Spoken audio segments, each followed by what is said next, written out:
Hello students, कैसे हो आप सभी। उम्मीद करता हूँ आप सभी लोग बहुत अच्छे से होंगे और आप सभी की पढ़ाई भी बहुत अच्छे से चल रही होगी। स्टूडेंट्स, एक बार फिर से आप सभी का स्वागत है आपका अपना YouTube channel private education centre में।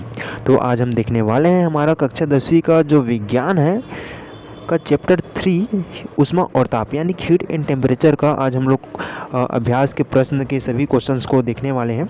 ठीक है, तो वीडियो पे आखिरी तक बने रहिएगा। और इससे पहले यदि आप लोग इस चैप्टर से संबंधित सभी टॉपिक को यदि आप लोग अच्छे से नहीं देखे हैं तो इसका मैं प्ले लिस्ट बना दी हूँ, वहाँ से आप लोग जाकर देख लेना। ये वाले वीडियो को देखने से पहले आप लोग सबसे पहले इन सभी चीज़ों को यानी कि हर एक जो टॉपिक्स हैं इनको आप लोग जाके अच्छे से देख लो, ताकि आप लोग को इधर समझने में किसी भी प्रकार की परेशानी ना हो। ठीक है, जब हम क्वेश्चन आंसर को जब हम लोग इधर आगे करते जाएंगे तो आप लोग को और बहुत अच्छे ढंग से समझ में आता चला जाएगा। ठीक है, और क्वेश्चन आंसर को मैं बेहद ही सरल तरीके से बताया हूँ। ठीक है, आप लोग को जल्दी से याद हो जाएगा। और आप लोग को इसमें याद करना क्या है जी, आप लोग बुक को यदि अच्छे से पढ़ लेते हो, कॉन्सेप्ट अच्छे से समझ में आ जाता है, तो आप लोग इसे अपने शब्दों में भी यदि इसको लिख के आ जाते हो, ठीक है, फिर भी आप लोग को पूरा नंबर मिलेगा। ठीक है, इसके लिए ज़रूरी है कि आप लोग का कॉन्सेप्ट अच्छे से क्लियर रहे। ठीक है, उसके लिए आप लोग को बुक को अच्छे से पढ़ना पड़ेगा, है ना जी। तो चलो बिना किसी देरी के हम लोग क्लास को आगे बढ़ाते हैं। तो आज का हमारा क्लास में रहने वाला है अभ्यास के प्रश्न। ठीक है, तो हम लोग का पहला जो क्वेश्चन है वो है आप लोग का सही विकल्प चुनकर लिखे करके बोला है। ठीक है, तो यहाँ पर हम लोग देखते हैं। सबसे पहले पहला क्वेश्चन यहाँ पर बोलता क्या है। यहाँ पर हम लोग का पहला क्वेश्चन है सही विकल्प चुनकर लिखे में यहाँ पर बोला है ठोस में रेखीय क्षेत्रीय व आयतन प्रसार का अनुपात होता है। यहाँ पर कुछ ऑप्शंस दिया हुआ है, तो इससे पहले यहाँ पर थोड़ा सा हम लोग समझ लेते हैं। तो देखो, यहाँ पर जो रेखीय प्रसार गुणांक होता है उसमें केवल मैं आपको बताया था ना, इसलिए मैं यहाँ पर आप लोग को रिलेट करना चाह रहा हूँ। हम लोग जो बुक में यहाँ पर पढ़े हैं वो सभी यहाँ पर काम देने वाला है। ठीक है, वो सभी चीज़ यहाँ पर काम आएगा। तो मैंने आप लोग को रेखीय प्रसार गुणांक में बताया था कि रेखीय प्रसार गुणांक में होता क्या है, किसी वस्तु के केवल लंबाई में क्या होता है, प्रसार होता है, उसको रेखीय प्रसार बोलते हैं। ठीक है, क्षेत्रीय प्रसार में होता क्या है कि कोई भी पदार्थ रहता है उसकी लंबाई और चौड़ाई में क्या होता है, प्रसार होता है, उसको क्षेत्रीय प्रसार बोलते हैं। और आयतन प्रसार में होता क्या है कि कोई भी पदार्थ रहेगा, कोई वस्तु रहेगा, उसका लंबाई, चौड़ाई और ऊंचाई तीनों चीज़ में क्या होता है, प्रसार होता है।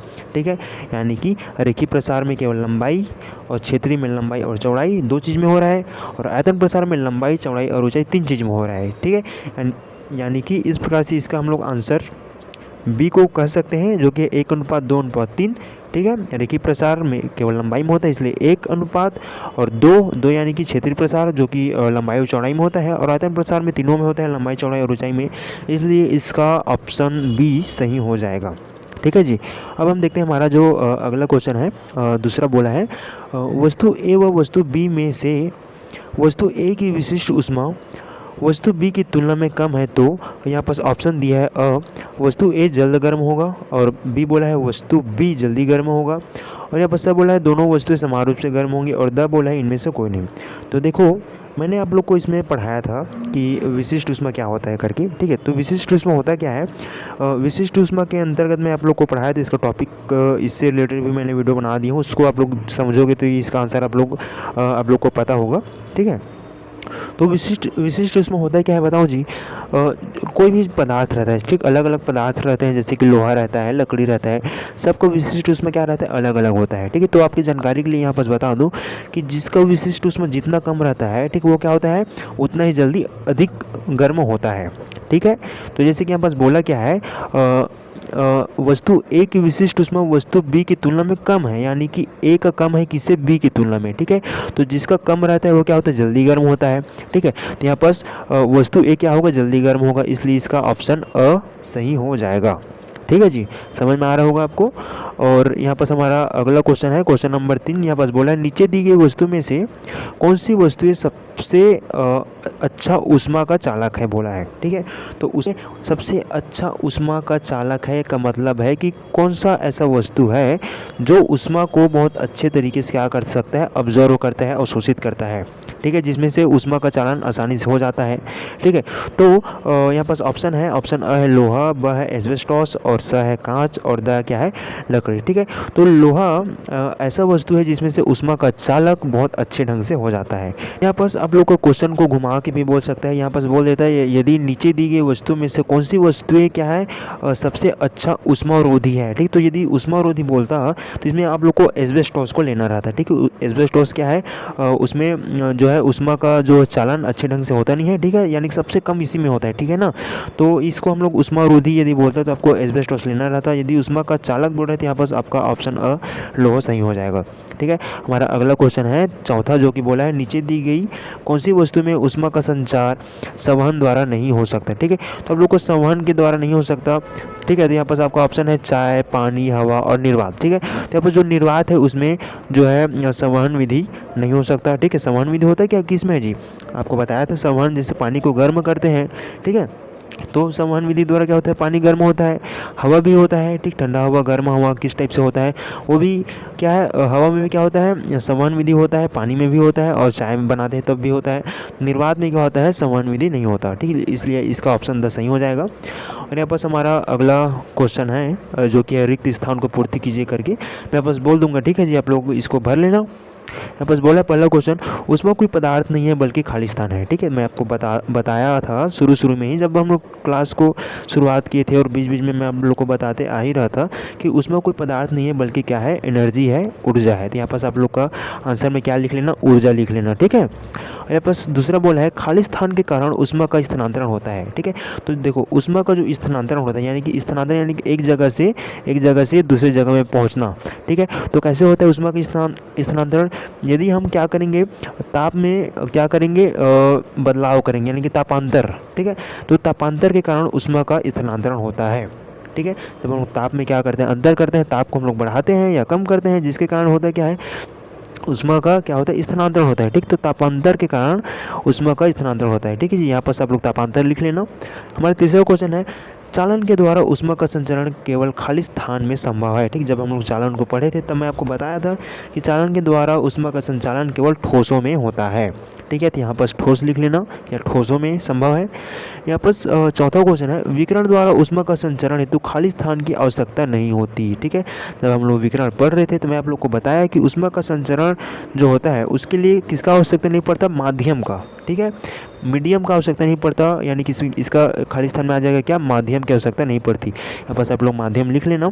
ठीक है, और यहाँ पर हमारा पांचवा क्वेश्चन है जो कि है पदार्थ की भौतिक अवस्था में परिवर्तन के लिए ली गई या दी गई ऊष्मा के कारण तापमान में बदलाव खाली स्थान होता है। ठीक है, यानी कि जी जब हम लोग एक बार और क्वेश्चन को पढ़ो। ठीक है, समझ लो थोड़ा सा अच्छे से। बोला क्या है पदार्थ की भौतिक अवस्था में परिवर्तन के लिए, ठीक भौतिक अवस्था में परिवर्तन के लिए यदि कोई चीज़ ठोस है उसको जब हम द्रव में परिवर्तन करेंगे, ठीक है, यानी कि उसकी भौतिक अवस्था में परिवर्तन हो गया, तो उसके लिए ली गई या दी गई ऊष्मा के कारण तापमान में बदलाव खाली स्थान होता है। ठीक है, जैसे कि मैं आप लोग को गुप्त ऊष्मा टॉपिक में पढ़ाया था। ठीक है, गुप्त ऊष्मा टॉपिक में मैं आप लोग को पढ़ाया था।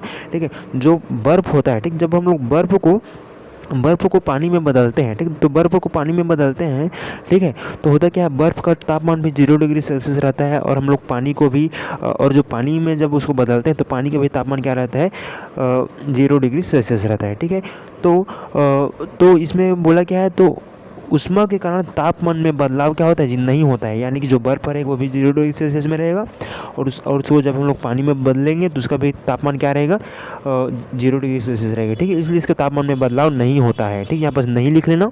ठीक है, तो इस प्रकार से हमारा रिक्त स्थान की पूर्ति यहाँ पर समाप्त होता है। और हमारे यहाँ पास अगला क्वेश्चन है जो कि है जब दो वस्तुओं को जिनका तापमान एक दूसरे से अलग हो को संपर्क में लाया जाता है तो उन दोनों का तापमान समान क्यों हो जाता है। ठीक है, अब इन सारी क्वेश्चन को समझने के लिए मैं आप लोग को और आप लोग को अच्छा से नोट से मिल पाए। ठीक है, इसके लिए मैं आप लोग को अगले पेज में लेके जाना चाहूँगा जिसमें आप लोग को अच्छे से सरल शब्दों में लिख के लाया हूँ जिससे आप लोग को और अच्छे से समझ में आ जाएगा। और यहाँ पास मैं थोड़ा बहुत एक्सप्लेन भी कर दूँगा जिससे आप लोग का कॉन्सेप्ट अच्छे से समझ में आ जाएगा। ठीक है, जो स्टूडेंट्स पिछला वीडियो को नहीं देखे हैं वो लोग भी अभी फ़िलहाल के लिए देख सकते हैं, बाकी आप लोग उसको देख लेने के बाद यदि आप लोग इसका देखोगे तब आप लोग को और ज़ोरदार समझ में आने वाला है। ठीक है जी, तो यहाँ पर हम लोग अब देख लेते हैं हमारा जो कि है क्वेश्चन जो है हमारा अगला, उसको ध्यान से सुनिएगा। हमारा जो तीसरा क्वेश्चन था वो बोला था, हमारा जो तीसरा क्वेश्चन है बोल रहा है जब दो वस्तुओं का तापमान एक दूसरे से अलग हो तो संपर्क में लाने पर उसका तापमान समान क्यों हो जाता है। ठीक है, तो देखो होता क्या है, जब दो वस्तुओं का तापमान एक दूसरे से अलग हो, यानी कि एक का कम हो एक का ज़्यादा हो, ठीक है, वैसे ही रहेगा। दो वस्तुओं जिसका तापमान अलग रहेगा तो होता क्या है, मैं आप लोग को बताया था कि जो जो ऊष्मा का फ्लो है वो अधिक ताप से कम ताप की ओर क्या करता है, गमन करता है। और कब तक करता है, जब तक उसका तापमान समान ना हो जाए।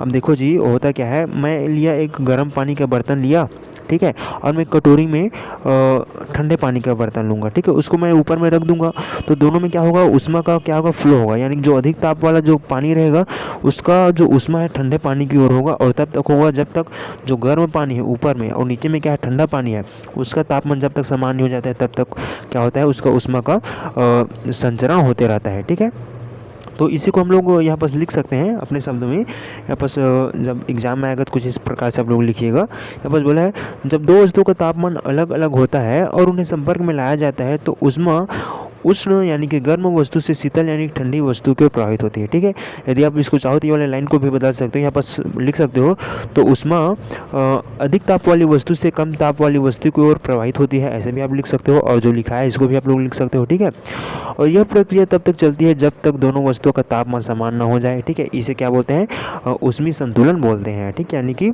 बैलेंस, यानी कि हीट बैलेंस बोलते हैं। ठीक है जी, तो उम्मीद करता हूँ आपको जो हमारा तीसरा क्वेश्चन समझ में आया होगा। और देखते हैं हमारा अगला क्वेश्चन जो है वह क्या बोला है। हमारा अगला क्वेश्चन है यहाँ पर गुप्त ऊष्मा किसे बोलते हैं। ठीक है, गुप्त ऊष्मा यानी कि लेटेंट हीट बोलते हैं इसको इंग्लिश में। मैं जब इस टॉपिक को पढ़ाया तो इसके अंतर्गत मैं आप लोग को दो चीज़ को बताया था, गुप्त ऊष्मा क्या है उसको भी मैं बताया था, और इसके अंतर्गत हम लोग पढ़े थे कि गलन की गुप्त ऊष्मा और वाष्पन की गुप्त ऊष्मा होता क्या है, जो कि इसके दो प्रकार हैं। इस टाइप का आप लोग उसको समझ सकते हो। ठीक है, तो देखो गुप्त ऊष्मा होता क्या है, इसको पहले मैं आपको समझा देता हूँ, फिर हम लोग इसके आंसर को देखेंगे। गुप्त ऊष्मा में होता क्या है जी, जब हम कोई पदार्थ रहता है उसकी जब हम अवस्था में परिवर्तन करते हैं, ठीक है, तो जब उसका प्रारंभिक अवस्था में जितना उसका क्या रहेगा, टेम्परेचर रहेगा, ताप रहेगा, उतना ही उसके अवस्था में परिवर्तन करने के बाद भी उसका टेम्परेचर उतना ही रहेगा, उसी को बोलते हैं गुप्त ऊष्मा। जैसे कि बर्फ़ को हम लोग पिघलाते हैं, ठीक, तो बर्फ़ का जो तापमान कितना रहता है जी, 0 डिग्री सेल्सियस रहता है। ठीक है, जब हम उसे गुप्त ऊष्मा देते हैं, ठीक, गुप्त ऊष्मा देते हैं तो होता क्या है, तो गुप्त ऊष्मा देंगे तो क्या होगा, वो पानी में बदलेगा, और जो पानी का तापमान रहेगा वो भी क्या रहेगा, 0 डिग्री सेल्सियस ही रहेगा, तो इसी को बोलते हैं गुप्त ऊष्मा। ठीक है, तो इसके अंतर्गत मैं आप लोग को बताया था कि जो बर्फ़ का गुप्त ऊष्मा रहता है वो होता है 336 जूल प्रति ग्राम होता है करके मैं आपको बताया था। ठीक है, यानी कि इसका मतलब यह है कि जो 1 ग्राम का जो बर्फ़ है, ठीक है, उसको हम लोग जो बर्फ़ से पानी में बदलने के लिए और उसका तापमान न बढ़े उसके लिए हमें 336 जूल ऊष्मा उसको देना पड़ेगा। ठीक है, 1 ग्राम के बर्फ़ को। ठीक है, यदि आपको 50 ग्राम का बर्फ़ को 50 ग्राम के बर्फ़ को कितना गुप्त ऊष्मा दिया जाए, ऐसे करके यदि पूछेगा तो आप लोग 50 गुणा 336 कर दोगे तो उसका आंसर आपको निकल जाएगा। यानी कि 336 गुणा जब आप लोग 50 करोगे तो उसका जो आंसर आएगा वही क्या रहेगा, उसका क्या रहेगा, गुप्त ऊष्मा रहेगा। ठीक है, तो यहाँ पर देख लेते हैं इसका डेफिनेशन क्या बोलता है। ठीक है, वैसे मैं आपको बता दिया। गुप्त ऊष्मा वह ऊष्मा होती है जो किसी पदार्थ की अवस्था में परिवर्तन, जैसे कि बर्फ से जल या जल से वाष्प के समय ली या दी जाती है, परंतु इस दौरान पदार्थ का तापमान नहीं बदलता। ठीक है, वही बात है मैं बताया ना, तो बर्फ़ को हम लोग क्या करते हैं, पिघलाते हैं, तो बर्फ़ का प्रारंभिक तापमान 0 डिग्री सेल्सियस रहता है। ठीक है, जब वो द्रव अवस्था में बदल जाता है उसके बाद भी उसका तापमान 0 डिग्री सेल्सियस रहता है, तो इस बीच में जब हम लोग उसको जितनी मात्रा में ऊष्मा देते हैं वही क्या कहलाता है, गुप्त ऊष्मा कहलाता है। ठीक है, यहाँ पर आपका उदाहरण दिया गया है। ठीक है, और हमारा अगला क्वेश्चन है, हमारा अगला क्वेश्चन बोलता है गैस से भरा गुब्बारा आग के पास लाने से फूट क्यों जाता है। ठीक है, तो देखो होता क्या है जी, जब गैस से भरा यानी कि गुब्बारा है उसमें हवा भरा हुआ है, ठीक है, जब हम उसको आग के पास लेके जाते हैं तो फूट जाते हैं। तो ऐसा होता है इसलिए है क्योंकि अब सबको पता है कि जो हवा रहता है वो उसका जो कण रहते हैं काफ़ी दूर दूर तक क्या रहते हैं, फैले रहते हैं, है ना जी। जैसे कि ठोस का जो रहते हैं मॉलिक्यूल्स, कण, ठीक है, उसके जो अणु रहते हैं या कण रहते हैं क्या रहते हैं, काफ़ी पास पास में रहते हैं ठोस में, ठीक है। तो जो गैस होते हैं उसमें जो उसके कण रहते हैं काफ़ी दूर दूर तक फैले रहते हैं, ठीक है। जब हम बलून रहता है, जब हम उसको आग के पास लेके जाते हैं तो होता क्या है, गर्मी जब पाता है तो उसका जो कण है वो क्या होने लगता है, फैलने लगता है, जिसके कारण क्या होता है, जो बलून है उसके आयतन में क्या होता है, प्रसार होता है, यानी कि बलून का जो आकार थोड़ा सा बढ़ता है, ठीक है। तो बढ़ता है तो उसकी जो बाहर का जो परत है, ठीक, परत उस पर क्या बनता है, प्रेशर बनता है, दबाव बढ़ता है, ठीक है। यानी कि जो अंदर का जो हवा है वो बाहर प्रेशर बनाता है, जिसके कारण क्या हो जाता है, बलून फूट जाता है, यानी कि उसके आयतन में प्रसार होता है, ठीक है। इसको आप लोग चाहो तो एक शब्दों में भी बोल सकते हो कि गैस से भरा गुब्बारा आग के पास ले जाने से इसलिए फूट जाता है क्योंकि उसमें आयतन में प्रसार होता है, ठीक है। आग के पास ले जाने पर उसमें आयतन में प्रसार होता है, जिसके कारण गुब्बारा फूट जाता है, ठीक है। तो यहाँ पास जो बोला इसको भी हम लोग देख लेते हैं। यहाँ पास इसका आंसर है, जब गैस से भरे गुब्बारे को आग के पास लाया जाता है तो उनमें भरी गैस गर्म हो जाती है और उसका आयतन बढ़ने लगता है, ठीक है जी। यानी कि गैस जो क्या होता है, गर्म हो जाता है और उसका आयतन बढ़ने लगता है, ठीक है। इससे गुब्बारे की दीवार पर क्या बनता है, दबाव बनता है, ठीक है, दबाव बढ़ता है और अंततः वह फट जाता है, ठीक है। उम्मीद करता हूँ आपको समझ में आया होगा। अब यहाँ पास हमारा मोस्ट इंपॉर्टेंट यहाँ पास हम लोग का क्वेश्चन है, जो कि न्यूमेरिकल टाइप का क्वेश्चन है और आपके एग्जाम में इसी टाइप के भी क्वेश्चन पूछे जाते हैं, काफ़ी बार पूछा भी जा चुका है, ठीक है। यहाँ पास हमारा क्वेश्चन है 14 डिग्री फ़ारेनहाइट को सेल्सियस में यहाँ पर चेंज करना है, ठीक है। तो देखो जी, मैं आप लोग को इस टाइप के यदि क्वेश्चन का आप लोग को समझना है तो आपसे आग्रह करूंगा, ये इस टॉपिक के लिए आप लोग कम से कम ये वाले वीडियो को देख लीजिएगा, आप लोग के लिए काफ़ी हेल्पफुल रहेगा, ठीक है। मैं आप लोग को बताया था इसको तापमान के पैमाने, ठीक है। तापमान के पैमाने के अंतर्गत हम लोग देखे थे जी, यानी कि इसके अंतर्गत मैंने आप लोग को इसके जो संबंध सूत्र है इसको मैंने आपको बताया था, जो कि कुछ इस प्रकार से है, इसको आप लोग अच्छे से रट लेना, ठीक है। यदि आपके क्वेश्चन में ये पूछता है कि सेल्सियस से फ़ारेनहाइट में बदलो, ऐसे करके बोलेगा, तो आप लोग सेल्सियस का सूत्र लिखिएगा, जो कि कुछ इस प्रकार से, सेल्सियस का C-0/100-0, यानी कि इसको आप लोग C/100 भी लिख सकते हो, ठीक है। फ़ारेनहाइट को होता है F-32/212-32, और केल्विन का सूत्र होता है K-273/373 तो इसका क्या संबंध सूत्र है। यदि आपको क्वेश्चन में पूछेगा सेल्सियस से फ़ारेनहाइट में, यदि फ़ारेनहाइट से केल्विन में, तो आप लोग को दोनों का इसका जो संबंध सूत्र है आपको पता होना चाहिए, ठीक है। ये सभी क्या रहते हैं, एक दूसरे के बराबर रहते हैं। यदि आपका इस टाइप का न्यूमेरिकल क्वेश्चन पूछा जाता है तो आपको इसको बराबर में करके ही लिखना, और इसका जो मान दिया रहेगा उसको आप लोग उसमें पुट कर देना, यानी कि इनपुट कर देना, भर देना, और इसको पक्षांतर वगैरह करके सॉल्यूशन करने से इसका मान निकल जाता है, ठीक है। और इसमें से और एक मोस्ट इंपॉर्टेंट टॉपिक, इसका जो डायग्राम है इसको भी आप लोग को एग्जाम में पूछा जा चुका है 3 नंबर में, तो आप लोग इसके डायग्राम को भी विशेष ध्यान दीजिएगा, इसमें क्या क्या है उसको भी आपके एग्जाम में पूछा जाता है, ठीक है जी। तो चलो हम लोग देख लेते हैं क्वेश्चन को। यहाँ पर हमारा क्वेश्चन बोला है, यहाँ पर 14 फ़ारेनहाइट को सेल्सियस में, यानी कि यहाँ पर एफ का जो मान दिया है वो कितना दिया है, 14 डिग्री फ़ारेनहाइट, ठीक है। यानी कि एफ का मान कितना दिया है जी, 14 दिया है, ठीक है। तो यहाँ पर हम लोग किस में बदल रहे हैं, फ़ारेनहाइट को सेल्सियस में बदल रहे हैं, ठीक है। तो फ़ारेनहाइट को सेल्सियस में बदलने के लिए इसका आप लोग को सूत्र पता होना चाहिए जी, जो कि कुछ इस प्रकार से है। तो जी इसका यहाँ बस बोला क्या है कि हमें पता चल गया कि 14 एफ़ को सेल्सियस में बदलना है, यानी कि यहाँ पर फ़ारेनहाइट यानी कि एफ़ का मान दिया हुआ है, तो एफ़ का मान कितना है, 14 है, ठीक है। यहाँ पर फ़ारेनहाइट से सेल्सियस में बदलने का हमें सूत्र को लगाना है, ठीक है। तो यहाँ पर जो इसका जो सूत्र होता है वो होता है, अरे यार यहाँ पर आप लोग को तो समझ में नहीं आएगा, हाँ एक सेकेंड ना, इसके मोटाई को थोड़ा सा कम कर दिया जाता है तो ठीक रहेगा। हाँ, तो फ़ारेनहाइट को सेल्सियस में बदलने का सूत्र है जी ये, इसको आप लोग याद रखिएगा, ठीक है। इसका सूत्र है F-32/212 बराबर C-0/100-0, यानी कि इसको C/100 भी लिख सकते हो, ठीक है। ये क्या है, इसका सूत्र है, ठीक है। तो पहले स्टेप में आप लोग इसको C-0/100-0 है, इसको आप लोग इसको C/100 स्टेप से यहाँ पर आप लोग लिख देना, ठीक है।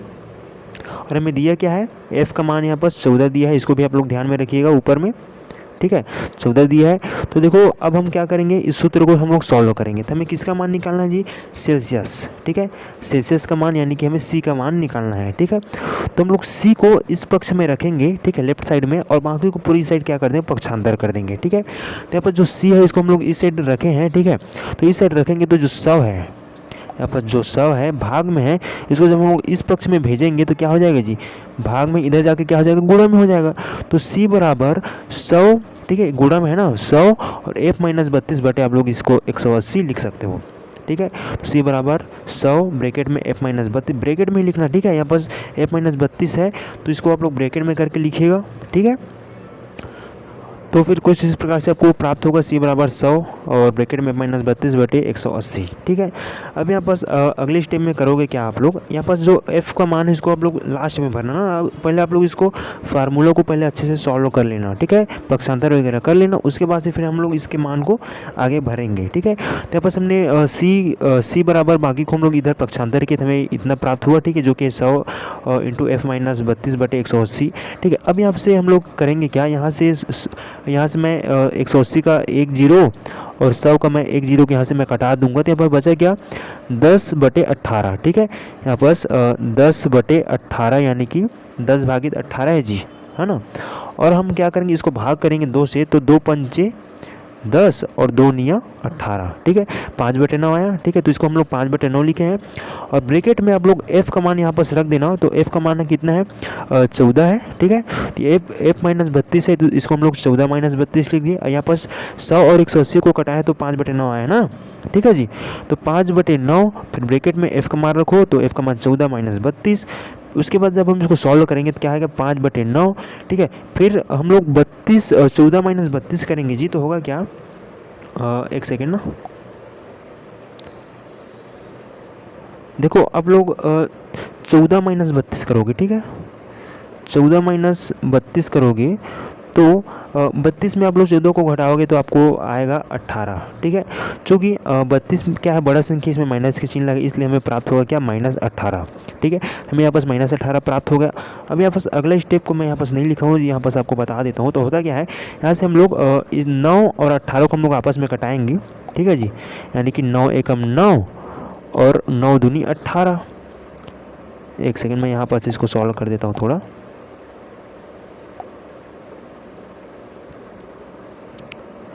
यहाँ पास है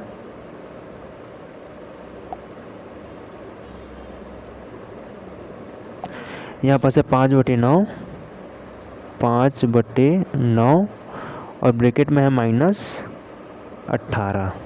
ठीक है जी, अब मैं इसको 9 एकम 9 और 9 दूनी 18 करूँगा, चूँकि 18 माइनस इसलिए यहाँ पास माइनस 2 हो जाएगा। ठीक है, तो 9 और 18 को मैंने कटा दिया, तो ऊपर में क्या क्या बचा है, 5 और ब्रैकेट में यानी गुणा में है। ठीक है, 5 गुणा माइनस 2। ठीक है जी, अब 5 गुणा 2 करोगे तो 5 दूनी कितना हो जाएगा, 10 हो जाएगा और माइनस है यहाँ पास माइनस 10, इसका क्या हो जाएगा, आंसर हो जाएगा।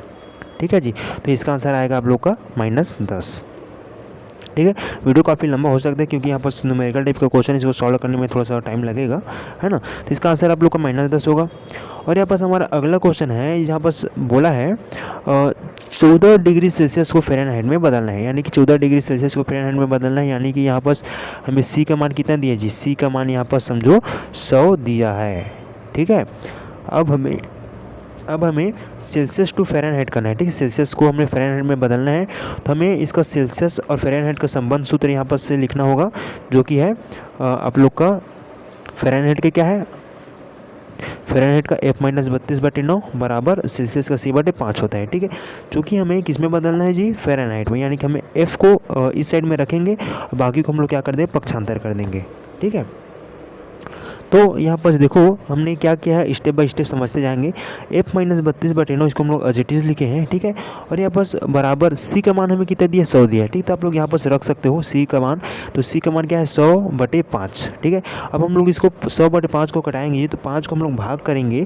ठीक है, तो 5 को मैं भाग करूँगा तो 5 कितने बार में कटेगा, 100 कितने बार में कटेगा 5 से, तो 20 पंचे कितना होता है, 100 होता है। ठीक है, तो 20 बार में क्या होगा, कटेगा कौन, 100। ठीक है, तो यहाँ पर हमने क्या लिख दिया, यहाँ पर 20 लिख दिया। ठीक है, यहाँ पर f माइनस 32 बटे 9 ये सेम टू सेम है, बराबर इसको हम लोग भाग दिए हैं। ठीक है, 100 माइनस 5 किए हैं तो यहाँ पर कितना है, 20 आया है। ठीक है जी। अब हमें क्या इसका मान निकालना है, एफ का मान निकालना है। इससे पहले हम लोग क्या करेंगे, बटे में 9 है, इसको हम लोग इस साइड में भेज देंगे तो होगा क्या, तो एफ माइनस बत्तीस बराबर 9 को भाग में इसको हम लोग इस पक्ष में भेजेंगे 20 के साइड, तो क्या हो जाएगा 20 के साथ गुणा में हो जाएगा। ठीक है, तो यहाँ पर हो जाएगा अगले स्टेप में एफ माइनस 32 बराबर 20 गुणा 9। ठीक है जी। अब मैं 20 गुणा 9 को आपस में सॉल्व करूँगा तो 9 दूनी 18 यानी कि ये क्या हो जाएगा 180 हो जाएगा। 20 का गुणा 9 से करोगे तो 180 हो जाएगा।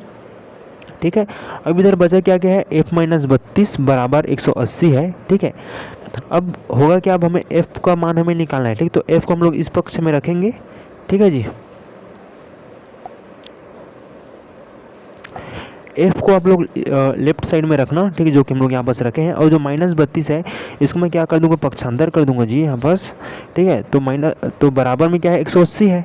ठीक है, तो इस बार मैं भेजूंगा तो 180 और माइनस 32 से क्या हो जाएगा 180 के प्लस में ये क्या हो जाएगा 32 हो जाएगा।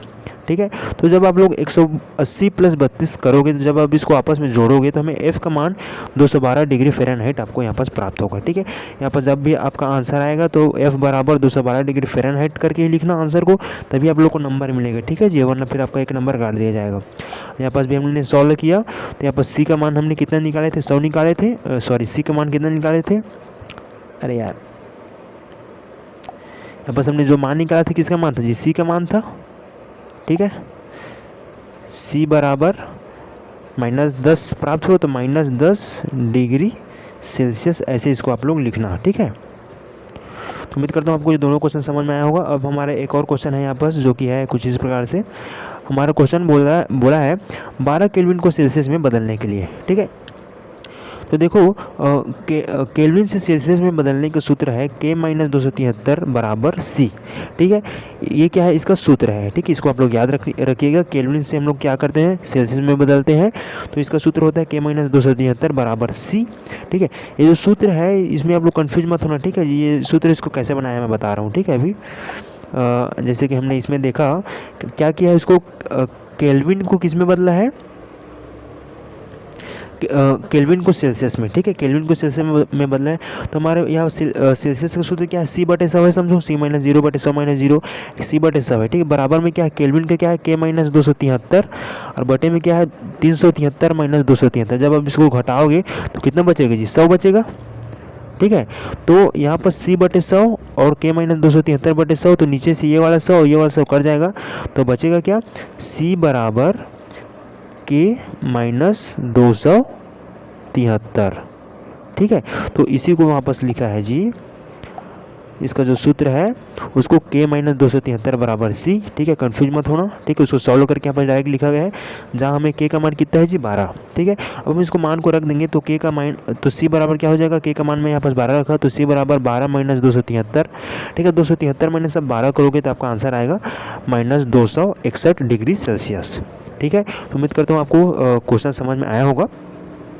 ठीक है जी, तो अब देखते हैं हम लोग अगला क्वेश्चन को। अगला क्वेश्चन यहाँ पास बोला क्या है, हमारा अगला क्वेश्चन जो कि है हमारा अगला क्वेश्चन यहाँ पास बोला है जल की महत्तम विशिष्ट ऊष्मा के दैनिक जीवन में 3 उपयोग। ठीक है, मैंने आप लोग को विशिष्ट ऊष्मा जब टॉपिक पढ़ाया था तो मैं आप लोग को क्या बताया था, विशिष्ट ऊष्मा में होता क्या है, यहाँ बस जल का महत्तम विशिष्ट ऊष्मा पूछा है। तो यहाँ पर मैं विशिष्ट ऊष्मा क्या होता है इसको भी थोड़ा सा बताना चाहूँगा।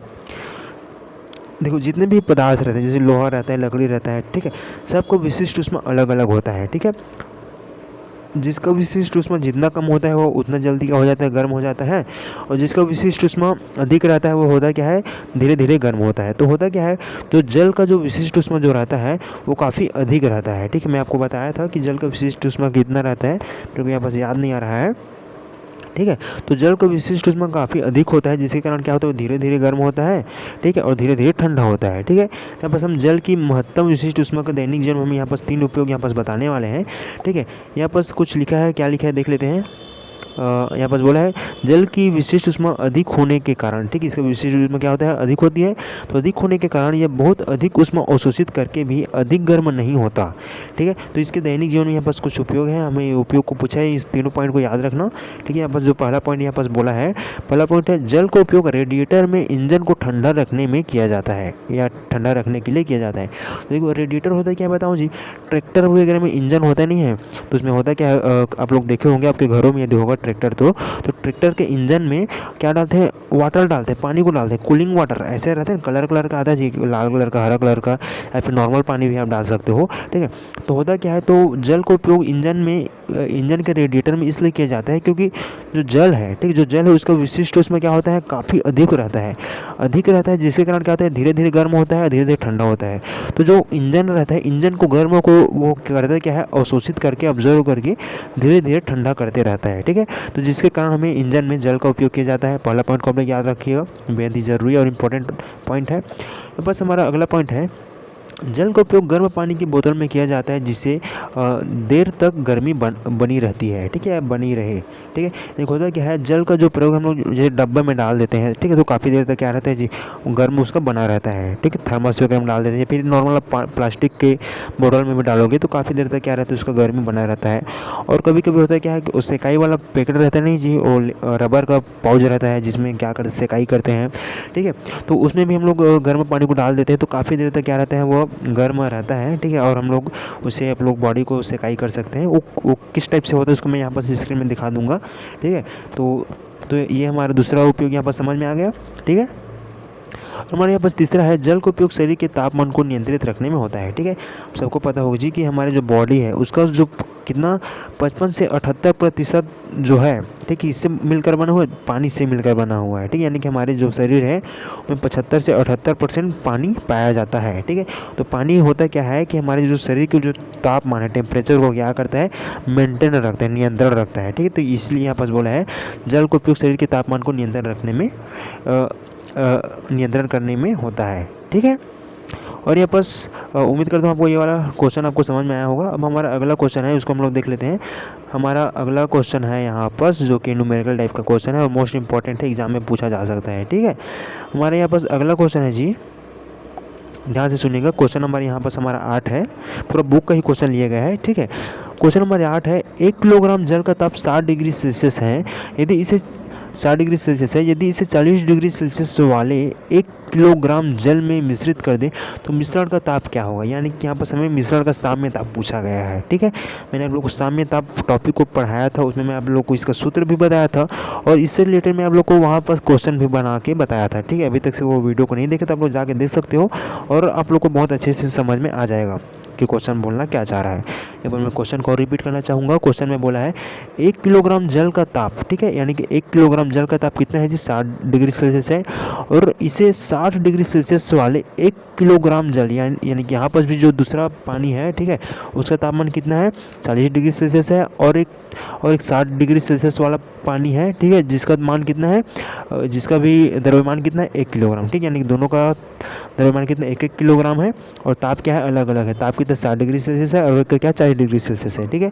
तो हम इसको दोनों को आपस में मिश्रित कर देते हैं तो उसका मिश्रण का साम्य ताप क्या होगा उसको हमें यहाँ पर बताना है, ठीक है।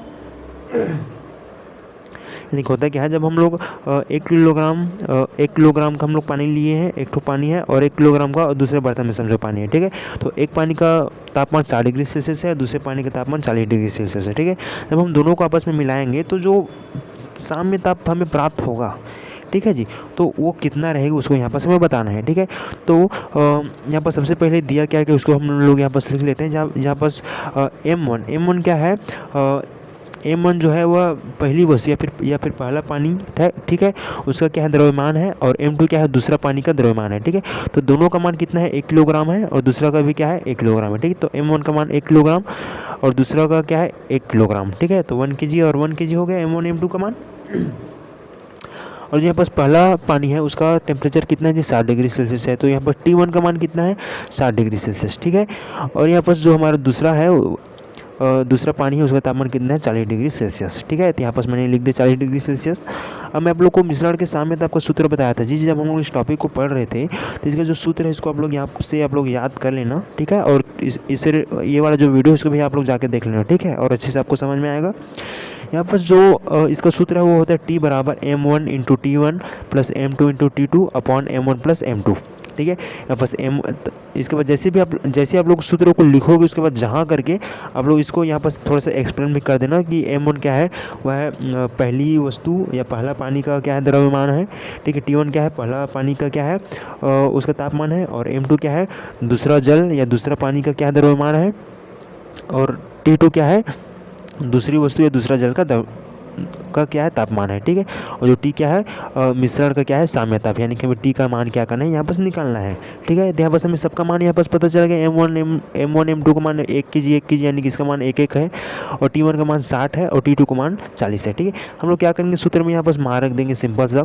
ठीक है, तो सूत्र में जी हम लोग इसका मान को रखेंगे तो देखो होगा क्या, सूत्र में मान रखेंगे तो T बराबर m1 का मान 1 है तो 1, और T1 का मान कितना है 60 है। ठीक है, तो m1 इंटू m2 यानी कि 1 गुणा 60। ठीक है, लिख दिया मैं यहाँ पर, प्लस m2 इंटू T2। ठीक है, तो m2 का मान कितना 1 है और T2 का मान कितना 40 है, यानी कि 1 गुणा 40। ठीक है, प्लस करके लिखना प्लस 1 गुणा 40 बटे m1 प्लस m2। तो m1 का मान कितना 1 है और m2 का मान 1 है। ठीक है, तो यहाँ पर m1 प्लस m2 यानी कि 1 धन 1। ठीक है, अब अगले स्टेप में करेंगे क्या, हम इसको सॉल्व करेंगे तो देखो होगा क्या, यहाँ पर 1 गुणा 60 करूँगा जी तो कितना आएगा 60 ही आएगा, 60 एकम 60 प्लस 40 गुणा 1 करूँगा तो 40 एकम 40। ठीक है, तो यहाँ पर 60 धन 40 यहाँ पर प्राप्त हुआ, बटे में 1 धन 1 करूँगा तो यहाँ पर कितना आ जाएगा 2 आ जाएगा। ये वाला स्टेप आपको समझ में आ गया होगा। अब अगले स्टेप में हम लोग क्या करेंगे 60 धन 40 को हम लोग आपस में जोड़ेंगे। तो 40 और 60 को आपस में जोड़ोगे तो कितना आएगा 100 आएगा, बटे में कितना है 2 है। ठीक है, जब आप 100 को 2 से भाग दोगे तो कितना आएगा जी 50 डिग्री सेल्सियस। ठीक है, तो यही क्या है आपका आंसर है, टी का मान कितना है 50 डिग्री सेल्सियस, ये क्या है हमारा आंसर है। ठीक है, तो हमारा जो यहाँ पर आप लोग लिख सकते हो कि अतः मिश्रण का साम्य ताप 50 डिग्री सेल्सियस होगा, ऐसे करके आप लोग यहाँ पर लिख सकते हो। ठीक है, तो उम्मीद करता हूँ आपको ये वाला जो क्वेश्चन है आपको अच्छे से समझ में आया होगा। इंपॉर्टेंट है ना, इस टाइप का क्वेश्चन आपके एग्जाम में पूछे जाते हैं। ठीक है, अब हम देखते हैं अगला क्वेश्चन, जो कि ये भी न्यूमेरिकल टाइप का क्वेश्चन है। हमारा अगला क्वेश्चन बोलता है तांबे के बर्तन का द्रव्यमान 50 ग्राम है। ठीक है, तांबे का एक क्या है बर्तन है जिसका द्रव्यमान 50 ग्राम है, इसका ताप 40 डिग्री सेल्सियस तक बढ़ाने के लिए आवश्यक ऊष्मा की क्या करना है, गणना करना है। और यहाँ पर हमारा विशिष्ट ऊष्मा का मान यहाँ पर दे दिया है 0.09 जूल प्रति ग्राम डिग्री सेल्सियस। ठीक है, तो ये जो हमारा क्वेश्चन है यहाँ पर हमें विशिष्ट ऊष्मा का मान दिया है, यानी कि विशिष्ट ऊष्मा का मान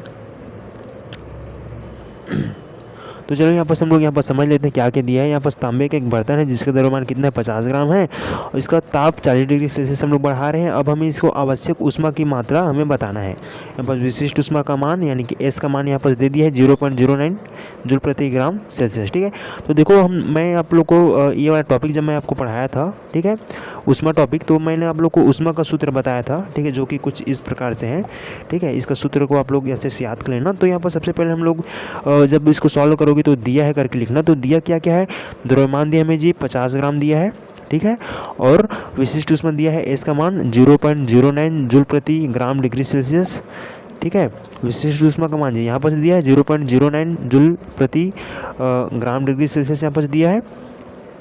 ठीक है, और हमारा ताप में वृद्धि यानी कि डेल्टी, यानी कि ताप कितना बढ़ा रहा है 40 डिग्री सेल्सियस। ठीक है, यहाँ पर ताप में वृद्धि यानी कि क्या बोला है, इसका ताप 40 डिग्री सेल्सियस तक बढ़ाने के लिए, यानी कि 40 डिग्री सेल्सियस क्या ताप में वृद्धि, तो ताप में वृद्धि को हम लोग डेल टी से दर्शाते हैं, इसलिए हमारा डेल टी का मान कितना है 40 डिग्री सेल्सियस। अब हमें किसका मान ज्ञात करना है, ऊष्मा का हमें यहाँ पर मान यहाँ पर ज्ञात करना है, यहाँ पर आवश्यक ऊष्मा की गणना। ठीक है, तो आवश्यक ऊष्मा का जो सूत्र होता है जी वो ये इस प्रकार से होता है, आवश्यक ऊष्मा यानी कि Q बराबर M into S into del T. ठीक है, जहाँ Q क्या है आवश्यक ऊष्मा है जूल में, और M क्या है द्रव्यमान है। ठीक है, और S क्या है विशिष्ट ऊष्मा है, और डेल टी क्या है ताप में वृद्धि है। अब हम M S और डेल टी का मान यहाँ से हम लोग यहाँ पर रख देंगे। ठीक है, तो यहाँ पर हमें क्या प्राप्त होगा, यहाँ पर दिखना, तो यहाँ पर Q बराबर, ठीक है, Q बराबर यहाँ पर M का मान कितना है, यहाँ पर एम का मान कितना है 500 है, ठीक है। तो 500 गुणा एस का मान कितना है 0.09, तो गुणा में 0.09 मल्टीप्लाई डेल्टी का मान कितना है 40 डिग्री सेल्सियस, ठीक है। तो यहाँ पर मल्टीप्लाई में कितना है 40, ठीक है। अब देखो जी, जब हम लोग इसको सॉल्व करेंगे तो 500 है, ठीक है। 500 और यहाँ पर 0.09 का गुणा जब आप लोग 40 से करोगे तो आपको 3.6 यहाँ पर प्राप्त होगा, ठीक है। आप लोग यहाँ पर सॉल्व करके देख लेना। 0.09 मल्टीप्लाई आप लोग जब 40 करोगे, ठीक है जी, तो यहाँ पर आप लोग का 3.6 यहाँ पर प्राप्त होगा, ठीक है। यहाँ पर मैं डायरेक्ट कर दी हूँ, आप लोग इसको कर लेना, सिंपल सा इसका, ठीक है। अब हम इसको 500 का गुणा हम लोग 3.6 से करेंगे, ठीक है। यहाँ पर हमने 0.09 का गुणा 40 से किए तो हमें 3.6 प्राप्त हुआ, ठीक है। अब हम 500 का गुणा अब हम लोग 3.6 से करेंगे, ठीक है। देखिए 500 गुणा 3.6 करेंगे तो यहाँ पर हमें 1800 यहाँ पर प्राप्त होगा, ठीक। तो 1800 किस में प्राप्त होगा, ऊष्मा का मात्रा क्या होता है, जूल होता है, ठीक है। तो इसलिए यहाँ पर हमें आवश्यक ऊष्मा की मात्रा 1800 जूल यहाँ पर प्राप्त हुआ, जो कि क्या है इसका आंसर है, ठीक है। उम्मीद करता हूँ आपको समझ में आया होगा, ठीक है। तो इस प्रकार से हमारा जो क्वेश्चन नंबर हमारा 9 था, यहाँ पर हमारा समाप्त होता है। अब हम देखते हैं हमारा अगला क्वेश्चन बोलता है क्या है। हमारा अगला क्वेश्चन है क्वेश्चन नंबर 10, जो कि है यहाँ पर बोला है तांबे की एक तार की लंबाई कितना दिया है, 100 सेंटीमीटर दिया है, और इसका ताप 30 डिग्री सेल्सियस से 50 डिग्री सेल्सियस तक बढ़ाने में इसकी लंबाई में कितनी वृद्धि होगी, ठीक है। इसको यहाँ पर पूछा है। यहाँ पर अल्फ़ा का मान दिया है 26 गुणा 10 की घात -6 डिग्री सेल्सियस यहाँ पर मान दिया हुआ है, ठीक है।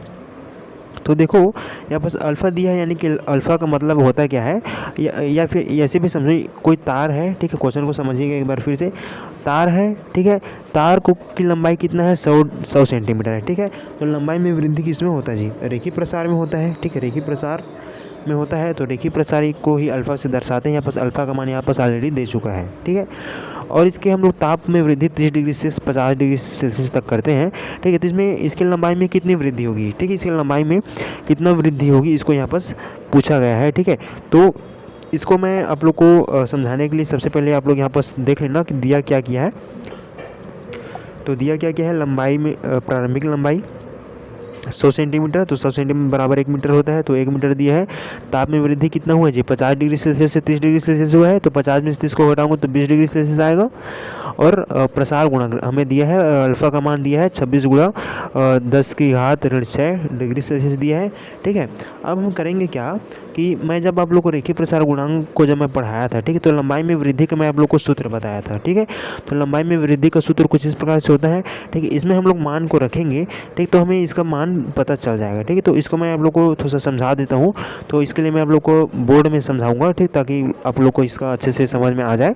हाँ जी, तो हमारा क्वेश्चन क्या बोला था उसको ध्यान से सुनिएगा। यहाँ पर क्वेश्चन बोला है तांबे की तार की लंबाई 100 सेंटीमीटर है, इसके ताप को 30 डिग्री सेल्सियस से 50 डिग्री सेल्सियस तक बढ़ाने में इसकी लंबाई में कितनी वृद्धि होगी, यानी कि यहाँ पर लंबाई में वृद्धि यानी कि डेल एल का मान यहाँ पर पूछा है, ठीक है। और यहाँ पर प्रसार दिया है, ठीक है, प्रसार गुणांक दिया है जो कि 26 गुणा 10 की घात ऋण 6 डिग्री सेल्सियस यहाँ पर इसका मान दिया हुआ है, ठीक, जो कि किसका मान है, अल्फ़ा का मान है, ठीक है। तो यहाँ पर सबसे पहले जब आप इसको सॉल्व करोगे तो दिया क्या है इसको आप लोग लिख देना, ठीक है। तो प्रारंभिक लंबाई कितना दिया है जी, एल का मान कितना दिया है 100 सेंटीमीटर, ठीक है। तो सबको पता है 100 सेंटीमीटर बराबर 1 मीटर होता है, ठीक है। जब भी आप लोग इस टाइप का क्वेश्चन को सॉल्व करोगे, ठीक है, लेकिन रेखीय प्रसार, क्षेत्रीय प्रसार या आयतन प्रसार गुणांक किसी टाइप का भी आप लोग क्वेश्चन को सॉल्व करोगे, यदि आपको सेंटीमीटर में यदि क्वेश्चन को दिया है लंबाई को, ठीक है, तो आप लोग को सबसे पहले उसको मीटर में बदलना रहेगा, ठीक है।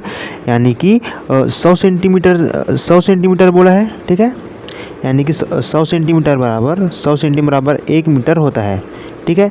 यदि आप लोग को 500 सेंटीमीटर दिया रहेगा, ठीक है, सॉरी यहाँ पर यदि आपको 500 सेंटीमीटर दिया रहेगा, उसको आप लोग मीटर में बदलोगे, इसको 100 का भाग कर देना, ठीक है। तो कितना मीटर हो जाएगा, 5 मीटर, ठीक है जी। 100 का भाग करोगे तो मीटर में बदल जाएगा।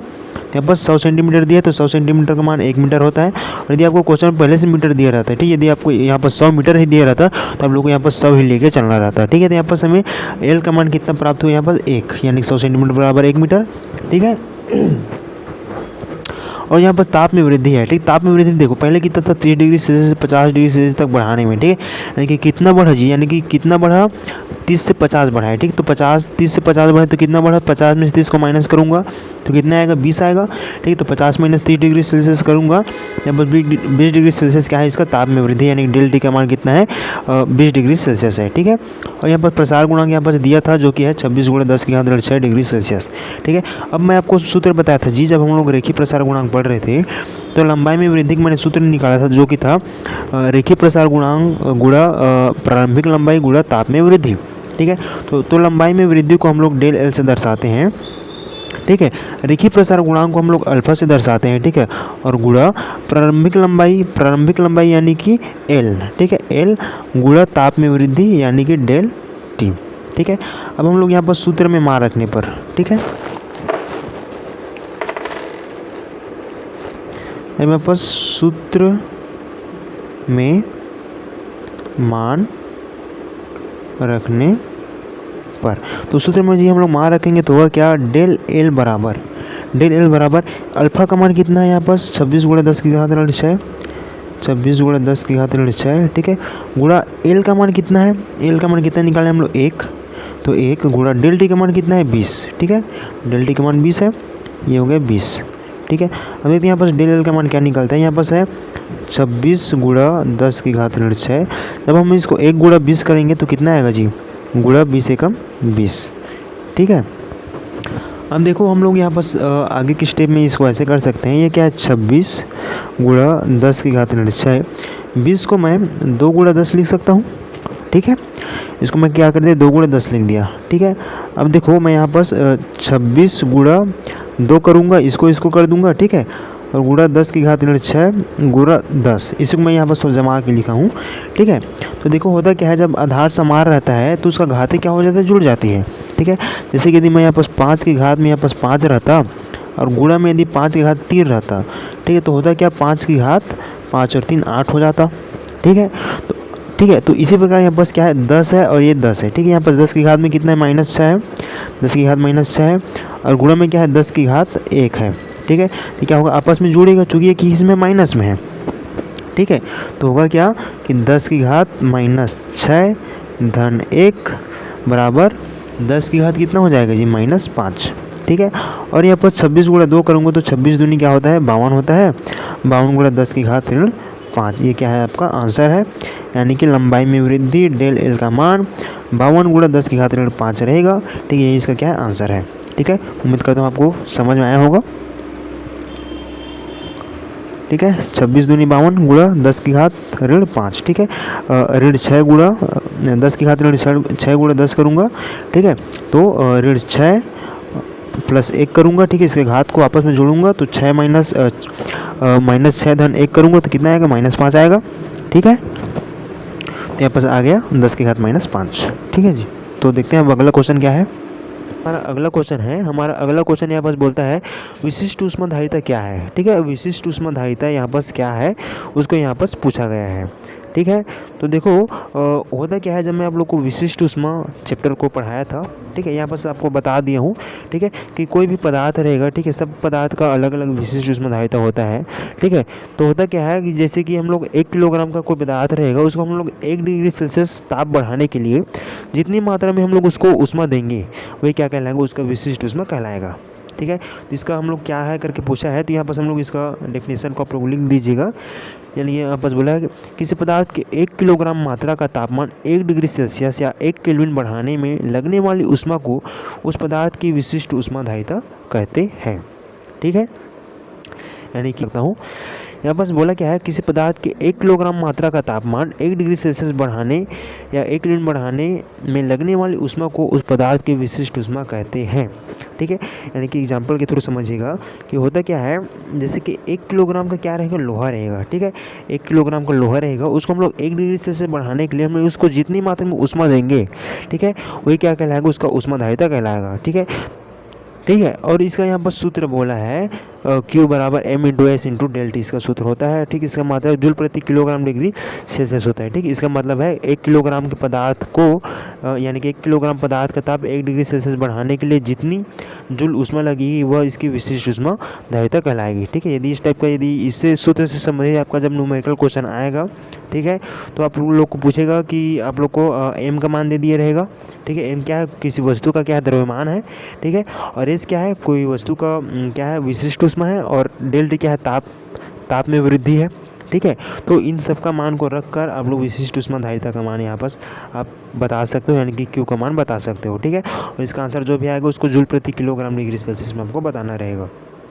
ठीक है जी, तो उम्मीद करता हूँ आपको विशिष्ट ऊष्मा समझ में आ गया होगा, विशिष्ट ऊष्मा धारिता किसे कहते हैं।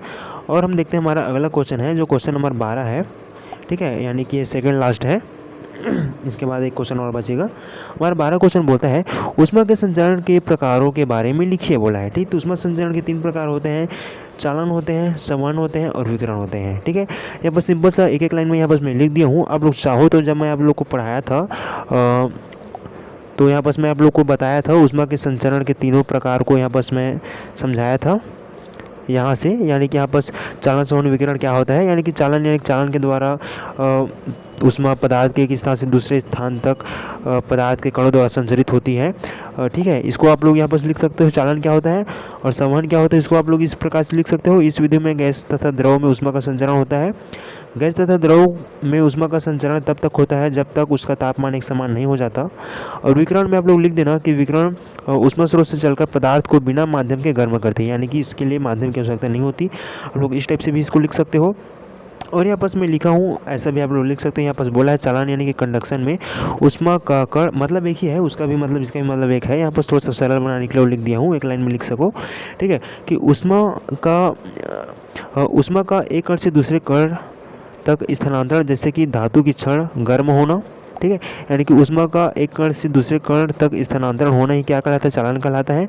जैसे कि धातु की क्षण का गर्म होना, ठीक है, जैसे कि कुछ क्षण रहेगा इसको हम लोग एक सिरे को क्या करेंगे, गर्म करेंगे तो धीरे धीरे क्या हो जाता है, पूरा रॉड गर्म हो जाता है। ठीक है, ये इसका एग्जाम्पल है। संवहन यानी कि कन्वेक्शन, यानी कि इसमें होता क्या है, द्रव और गैसों में कणों के स्थानांतरण द्वारा ऊष्मा का संचरण इसमें होता है। ठीक, जैसे कि पानी को उबालते समय नीचे से ऊपर गर्म होना। ठीक है, पानी को गर्म करते हैं जी, तो नीचे का पानी गर्म होता है, तो ऊपर उठता है, फिर ऊपर का पानी जो ठंडा पानी रहता है नीचे आता है। ठीक है, वो क्या कहलाता है, संवहन प्रोसेस कहलाता है। ठीक है, संवहन विधि। विकिरण यानी कि रेडिएशन, यानी बिना माध्यम के ऊष्मा का संचरण, जैसे कि सूर्य की ऊष्मा पृथ्वी तक पहुँचता है। ठीक है, और आप लोग ठंडी के दिन में आप लोग आग सेकते हो जी हाथ में। ठीक है, तो आप लोग का जो ताप पहुँचता है वो रेडिएशन के थ्रू पहुँचता है।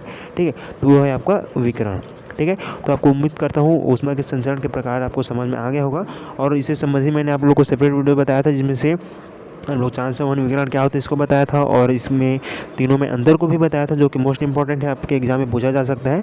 ठीक है, उसके लिए आप लोग प्लेलिस्ट को चेक कर लीजिएगा और वीडियो को अच्छे से देख लेना। ठीक है, और हमारा लास्ट क्वेश्चन है जी, यहाँ पर बोला है हमारा अगला क्वेश्चन है ऊष्मा के प्रभाव के हमारे दैनिक जीवन से जुड़े कुछ उदाहरण को लिखने के लिए बोला है। ठीक है, यानी कि ऊष्मा की जो प्रभाव है हमारे दैनिक जीवन में उसको हम लोग उदाहरण सहित यहाँ पर देखने वाले हैं कि क्या क्या इसके उदाहरण है। ठीक है, तो आइए देख लेते हैं कि ऊष्मा के हमारे दैनिक जीवन में कई प्रभाव हैं, कुछ इस प्रकार से हैं।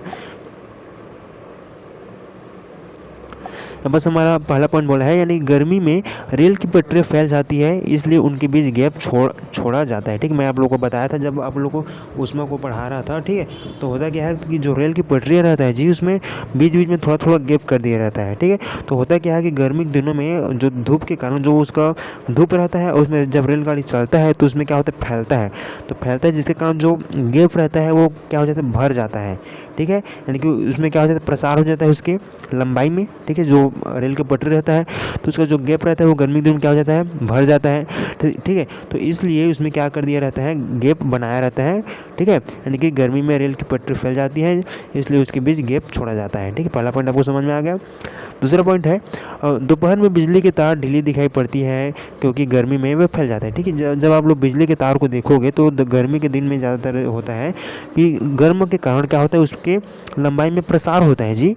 ठीक है, जो तार रहते हैं, ठीक है, वह जो तार रहता है किसका बना रहता है, सिल्वर का रहता है, ठीक है। और कई प्रकार के तार रहते हैं, ठीक है। वो होता क्या है, गर्मी के कारण फैल जाता है, जिसके कारण उसकी लंबाई में वृद्धि हो जाती है, ठीक है। तो उसी को बोला है, यानी कि दोपहर में बिजली की तार ढीली दिखाई देती है क्योंकि गर्मी में फैल जाते हैं, ठीक है। ये पॉइंट हमारा समझ में आ गया होगा आपको। और हमारा अगला पॉइंट है द्रव में संवहन के कारण जल को गर्म करना संभव होता है, ठीक है। यानी कि संवहन प्रोसेस के कारण होता है क्या है, हमारा जो द्रव है क्या होता है, गर्म होता है, ठीक है। इसको हम लोग गर्म करते हैं जल को, किसके थ्रू होता है, संवहन के कारण। तो संवहन में होता क्या है, उष्मा, ठीक है। उष्मा के थ्रू हम लोग उसको गर्म करते हैं, ठीक है। तो इसका ये पॉइंट भी आपको समझ में आ गया होगा कि द्रव में संवहन के कारण ही जल को गर्म करना संभव होता है। हमारा अगला पॉइंट है लोहे के रॉड को गर्म करके आकार बदला जा सकता है, ठीक है। लोहे के रॉड को हम लोग गर्म करेंगे तो होगा क्या, वो सॉफ्ट हो जाएगा। और अब हम उसे हम लोग किसी भी सांचे में यदि हम लोग उसको ढालेंगे, ठीक है, पीट कर या फिर उसको पिघला कर भी, तो क्या कर सकते हैं, उसके हम लोग आकृति को बदल सकते हैं, ठीक है। तो उम्मीद करता हूँ आपको आज का क्लास समझ में आया होगा जी। वीडियो पसंद आया होगा तो प्लीज़ वीडियो को लाइक कीजिएगा, चैनल में प्लीज़ चैनल को सब्सक्राइब कीजिएगा, ठीक है। और जितना हो सके अपने दोस्तों तक हमारे चैनल को शेयर करो, ठीक है। आप लोग जैसे ही मेरे चैनल को प्यार देते आ रहे हो, ठीक है, वैसे ही आप लोग देते रहना। और ये चैनल आप ही लोग के लिए है सेपरेट, ठीक है। कक्षा 10वीं वालों के लिए मेरा मेन टारगेट है, ठीक है। आप लोग को अच्छे से कॉन्सेप्ट क्लियर हो, इसी मकसद से मैं आप लोग को पढ़ा रहा हूँ जी, ठीक है। तो जितना हो सके अपने दोस्तों को शेयर करना, वीडियो पसंद आता है तो वीडियो को लाइक करना। और यदि आप लोग को किसी भी प्रकार का डाउट रहता है, ठीक है, यदि कोई समझ नहीं आता तो आप लोग पूछ सकते हो, ठीक है। जो चैप्टर नहीं चल रहा होता, जो हम लोग चैप्टर को पढ़ा चुके हैं इधर, ठीक है, तो उसका भी आप लोग कमेंट करके आप लोग इधर पूछ सकते हो, ठीक है। और हमारा तो अभी 1000 सब्सक्राइबर का हमारा टारगेट है, जितना जल्दी आप लोग उसको कंप्लीट कराओ। फिर हम लोग क्या करेंगे, डेली संडे को हम लोग लाइव आया करेंगे जी, ठीक है। लाइव आकर आप लोग आपसे फेस टू फेस में आपसे बात करूँगा मैं। मेरा सभी यूट्यूबर्स का एक गोल रहता है, सपना रहता है, ठीक है। कोई लोग फेस रिवील करते ही नहीं है, तो मेरा कोई भारी बड़ा वो है नहीं, ठीक है। अभी मेरे पास कुछ चीज़ों का अभाव है जिसके कारण मैं फेस रिवील नहीं कर पा सकता, ठीक है, नहीं कर पा रहा हूँ, ठीक है। जैसे मेरे 1000 सब्सक्राइबर कंप्लीट होगा फिर मैं आप लोग को कैमरा के सामने, ठीक है, कैमरा के सामने आप लोग को मैं अच्छे से पढ़ाऊंगा, ठीक है। साइंस को तो खैर मैं इसी टाइप से पढ़ाऊंगा। मैथ्स को हम लोग और बहुत अच्छे तरीके से पढ़ेंगे, और साइंस को भी मैं पढ़ाऊंगा, ठीक है। साइंस को मैं कब पढ़ाऊंगा ढंग से, जब आप लोग को बुक को मैं अच्छे से एक्सप्लेन कर दूँ, उसके बाद से जब हम लोग पढ़ेंगे, ठीक है, तो उसके बाद से हम लोग उसको और अच्छे से देखते जाएंगे, ठीक है जी। तो वीडियो पर बने रहने के लिए आपका बहुत बहुत धन्यवाद। मिलते हैं नेक्स्ट चैप्टर में। हमारा अगला चैप्टर क्या है, हमारा चैप्टर नंबर 4 है तत्वों का आवर्ती वर्गीकरण, ऐसा कुछ है, उसको हम लोग देखेंगे। और उससे पहले मैंने वीडियो आप लोगों के लिए इस चैनल पर डाल चुका हूँ, आप लोग प्लेलिस्ट चेक कर सकते हो, 3-4 वीडियो डल गए हैं, उसको आप लोग तब तक देख लीजिएगा, ठीक है। फिर हम लोग मिलेंगे अपना अगले चैप्टर की ओर। तो वीडियो पे बने रहने के लिए आपका बहुत बहुत धन्यवाद। Thanks for watching. पढ़ाई को अच्छे से कीजिए, ठीक है जी।